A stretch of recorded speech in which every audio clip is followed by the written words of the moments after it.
always, I don't thank God for waking me up this morning and allowing me to talk about sports, or something that I love to do. Without him, I would not be here right now. So let's go ahead and let's get straight to the point. All right. Yes, you heard me correctly. I will be sprinkling in a couple of bets that I like for tomorrow. All right. Some things that I think y'all can cash in on, some things that I might be able to cash in on. All right, for tomorrow. But I am 40 and 39 this year on my picks. Not great, not bad, right? One game above 500, but I do want to stay away from 500 as much as possible, just so we can look good, right? So whenever y'all turn on the episode, y'all can see my record and be like, you know what, I'm gonna go with J Best picks this week, all right? But I did start this week off bad because I went with the Seahawks on Thursday, but the Seahawks lost to the Lions and the Giants. I'm thinking, okay, at home Thursday night, you're not gonna win. You're not gonna lose three straight. There's no way you're gonna win three and lose three, right? Like, they just don't look right to me. And then the 49ers also came off a bad loss against the Cardinals, so I'm thinking, bruh, just go in there and get the win at home. But I think we're witnessing kind of what I said in the beginning of the year. Geno Smith has a ceiling. Okay, you can only expect so much from him. So I think that the Seahawks are kind of kicking themselves in the leg right now because they went all in with Geno. And I do think that Geno is a good quarterback, but he's not who they need him to be. He's not what they need, right? And it's just unfortunate. And like I said, nothing against Geno. I think he's a solid quarterback, but he's not what they need. He's not good enough to put this team on his back, which he has to do sometimes. And we see it's not working out, all right? So let's go ahead and move on to tomorrow. Tomorrow morning, we got an early bird game, another game in London. We got the Jaguars and the Bears, and I'm going with the Jaguars, all right? Trevor Lawrence is 2-0 in London, all right? I do think that that's going to carry some weight. It's an experience thing. He knows what to expect when he goes over there versus the rookie quarterback and Caleb Williams going to London for the first time to play a football game. I do think that is a factor in this game.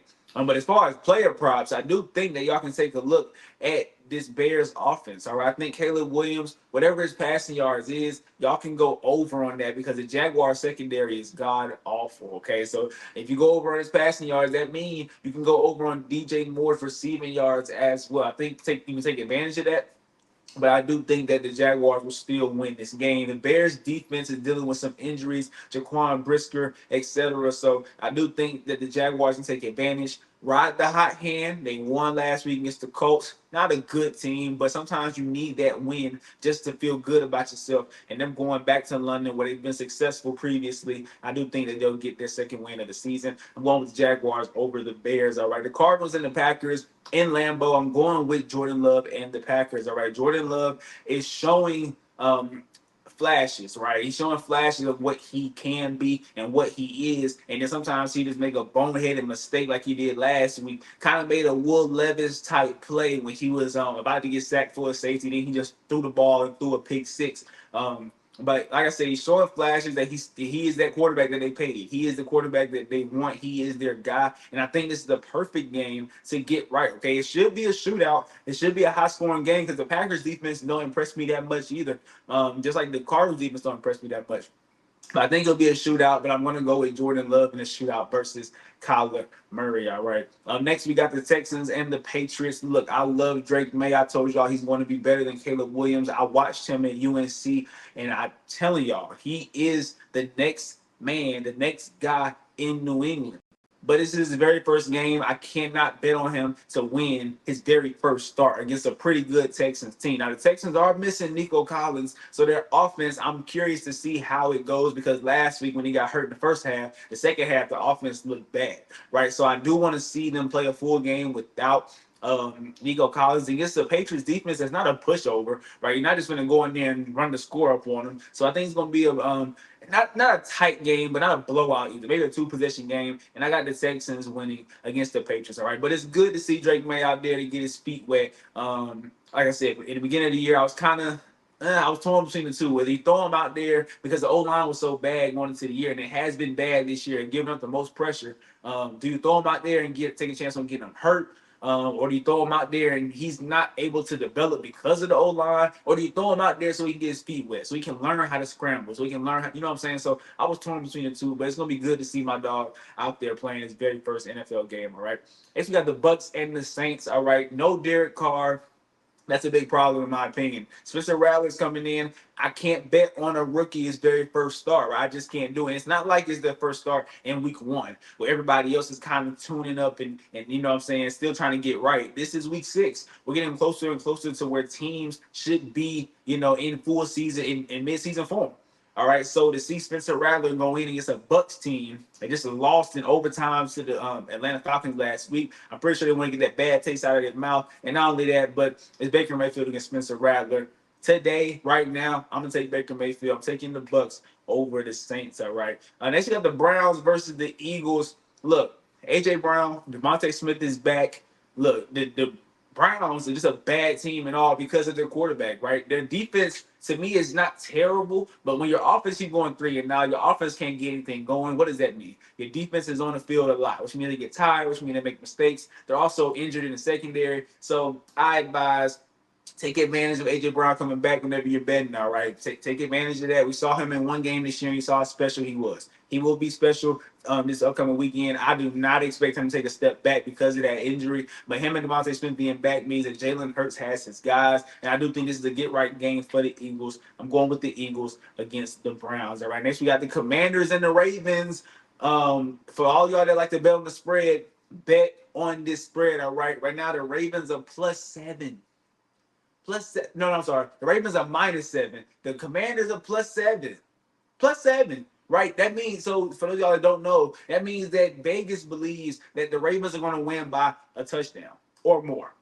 All right, I'm telling you right now to bet against that. Okay, the Commanders can put up points as we've seen, and this Ravens secondary is not good. Okay, they're tied with the Panthers for allowing the most 25+ point games this year. Okay, the Ravens had 3 games this year decided by 3 points against the Raiders, who is not good, against the Cowboys team, who they was blowing out. The Ravens was blowing out the Cowboys, and they let them come back and end up win that game by 3. And then against the Bengals last week in that overtime thriller, they only won by 3. Okay, and then the 2 games that they lost by 7, and then they lost. They lost by 7 against the Bengals, and then they lost by 3.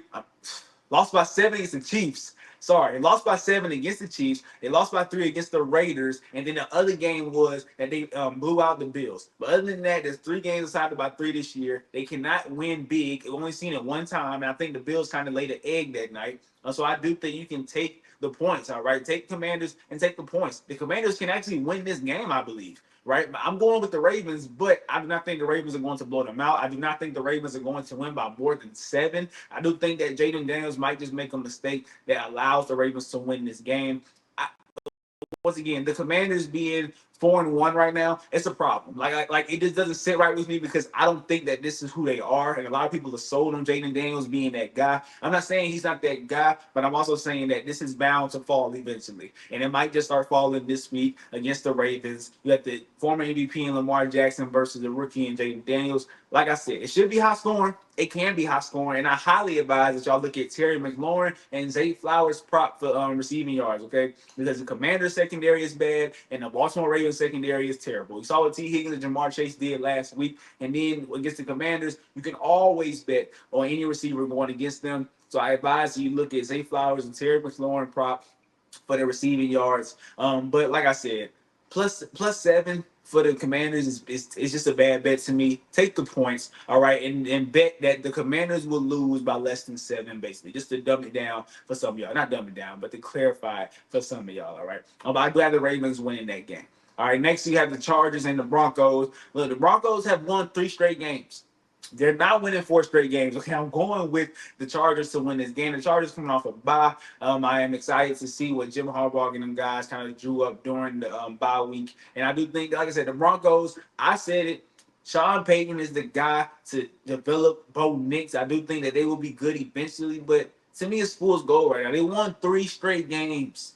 I do not see them winning 4 straight games. So this is the team that I had in the tier of playing for next year, looking forward to next year. So for them to win 4 straight games is a slap in the face to everybody because nobody thought the Broncos would even be close to being good this year. So I'm going with the Chargers, a team that I have faith in because of Jim Harbaugh, because of Justin Herbert, because of that defense. I think they're solid. They're going to get this W, all right? Next, we got the Steelers and the Raiders in Vegas. I'm going with the Steelers, all right? Roman Wilson is making his debut. Former receiver for the Michigan Wolverines in college. Look, the Steelers are really good at drafting receivers. So I'm very excited to see Roman Wilson play in this offense, okay? Adding another piece, another weapon to this offense that is very much needed right now. This is a get-right game for the Steelers. They lost 2 straight games to the Colts and to the Cowboys. This is the get-right game against a bad Raiders team. No Devontae Adams. They're dealing with injuries everywhere. Take advantage of it. Go out there and get a W just so you can feel good about yourself again and then move forward, all right? But I got the Steelers winning this game. Knowing the Steelers, it's going to be a 10-point game, a 13-point game. It's not going to be a blowout. I don't think the Steelers are capable of blowing teams out, but it's definitely not going to be a win by 3 or a win by 7. I got 2 possessions, but 13 or 10. Next, we have the Lions and the Cowboys. Look, Dak Prescott passing yards. Smash it. All right, smash it. Up the bet. Do as many. He's going to have 300-plus passing yards this game because the Lions love to run the ball. The Cowboys can't stop the run. All right, and the Cowboys also don't have a run offense. And guess what the Lions do? The Lions stop the run. So Dak Prescott is going to have to throw the ball. So Jake Ferguson, CeeDee Lamb, hit those props, hit those yards, and look, you can cash in on those because Dak Prescott got to throw the ball all day. And when there's much volume, you want to attack those games and bet on the receivers in those games because they're going to be throwing the ball at least 38, 40-something times in this game, all right? So I do have the Lions winning this game, but for player props, Dak Prescott, CeeDee Lamb, Jake Ferguson, smash the over. They're going to have to throw the ball a lot against this Lions team. All right, next we have the Falcons and the Panthers. All right, this is a big day for Bijan Robinson. I think Bijan Robinson is going to have that breakout game, right? A breakout game is normally for people that haven't proven themselves yet. Then they have the breakout moment. Then you're like, okay, they're good. But Bijan has not had a big game this year yet. And Atlanta, to me, is really, really ticking me off because they drafted Bijan top 10 2 years ago, right? The year before they drafted Bijan, they had Tyler Algier who had 1,000-yard season. Okay, so Tyler Algier is no scrub. Tyler Algier is pretty good. So to me, you could have drafted anything else but a running back. But since you decided to draft a running back top 10, you have to use him. Last year, they fired Arthur Smith because he wasn't able to use the weapons that he had in Atlanta. I do think Desmond Ridder had a lot to do with that, but that's a conversation for another day. Last year, Bijan wasn't being used. We saw Tyler Algier a lot. We saw Cordell Patterson a lot. This year, Bijan is still not being used like he should be. We're still seeing Tyler Algier, which means Tyler Algier was good enough for him to be your running back 1. But you decided to draft Bijan Robinson. Now you don't want to stop giving the ball to Tyler Algier because he's pretty good, but you're also losing value in Bijan Robinson. You're losing value in that pick. You pick him top 10, you have to use him. All right, so I do think Bijan's finally going to break through this week against a bad Carolina team, and I think that he's going to win a lot of fantasy games this week against the Panthers. So once again, for Bijan, I would attack his prop for rushing yards, do the over, whatever it is, because this Panthers run defense is pretty bad. All right, but I got the Falcons winning this game. All right, Sunday night we got the Bengals and the Giants. I'm about to shock the world because I'm going with the Giants. All right, Joe Burrow has 10 touchdowns and 2 interceptions in his last 3 games. Sorry, his last 4 games. Sorry, and guess what? He's 1-3. He's 1-3 in the past 4 games. He is 1-4 on the year. Okay, he leads the league in touchdown passes with 12, and he's 1-4, which means that Joe Burrow can go out there and play as good as he wants to. This Bengals defense is terrible. I said it after they lost to the Patriots in Week 1. I said it after they lost to the Commanders, and now I'm saying it again after what we saw last week against the Ravens. They can't stop anything. They cannot stop a running nose right now. Okay, so I'm going with the Giants to win this game. Yes, Malik Neighbors is not playing, but my money is going on that D-line with Brian Burns and Dexter Lawrence. All right, they're about to put their names back on the map because for whatever reason, a lot of people don't talk about it. Dexter Lawrence is a monster. All right, Brian Burns, a.k.a. Spider-Man, is a monster. They are going to be after Joe Burrow all night. Not saying the Bengals can't put up points, but I'm also saying that I think Daniel Jones can put up points against this bad Bengals defense. So I got the Giants winning this game at home on Sunday night, all right? So, hey, I would shock the world, bet on the Giants. Go ahead and get you somebody because Jay Best says so, all right? And then Monday night, we got the Jets and the Bills. Look, I'm going with the Jets. Yes, they made a coaching change this past week. Yes, there's a lot of drama in New York right now. But I do believe that they can beat a Bills team that just isn't the same. All right, this Bills team, I said they are contenders because of Josh Allen. But if Josh Allen go against a defense like the Jets, I can only assume that he's not going to have a Superman game. If you don't have a Superman game, I can't pick them to win the game. All right, so I do think that the Jets are going to get back on track by getting this W, a pivotal, big W against the Bills, because they're one game behind them in the division right now. Right, so they get this W, then they'll be tied for first. Actually, they'll have first place spot because of the Bills head to head with the Jets. So, and also you look at the Dolphins, they're out of it. The Patriots are out of it. This is a very important game for the Jets. If they want to win this division, you got to get this game. You got to have it. I think Aaron Rodgers will have a good day. The Bills' run defense is not good. So look at that Breece Hall prop, and I will hit the over. I think they dropped his number down because of how bad he's looked over the past couple of weeks, but they played some pretty good defense. They played the Vikings. They played the Broncos, who we know are a pretty good defense. So that's why that number has dropped down, but take advantage of it. Hit the over on Breece Hall and get paid, all right? But I'm going with the Jets to get this W at home against the Bills, all right? But that is all my picks for week 6. All right, praying that all goes well and I can come back out here and be a couple of games over 500 just to be more comfortable. All right, but a little news for next week. My very next episode, I will be doing my NFL tiers, but I'm going to update it. Okay, so I'm going to update it every 6 weeks. So the first 6 weeks have gone. I did one at the beginning of the year. The first 6 weeks have gone by. I'm gonna do my tiers based on what we've seen the first 6 weeks. Then the next 6 weeks, so after week 12, I'm gonna do my tiers again to see what we've seen between week 6 and week 12. Then from 12 to week 18, I'm gonna do my tiers after, which is like a postseason tiers. So that's gonna be coming this upcoming Wednesday, whenever the next episode drop for the Straight to the Point podcast. So y'all make sure that y'all stay tuned for that. Y'all make sure that y'all check out my TikTok at the bottom of the screen, my Facebook, Instagram, all of that. Y'all, please support, please show your love. I'm trying to make it big one day, and I can only do it through y'all, all right? And also make sure you subscribe, share with your friends and family, because I do be spitting facts, all right? I know y'all know that I be spitting facts, but today was a quick episode. I'm gonna get y'all out of here, all right? Enjoy football tomorrow and Monday, and I will see y'all on Wednesday, all right? Much love. I'm out.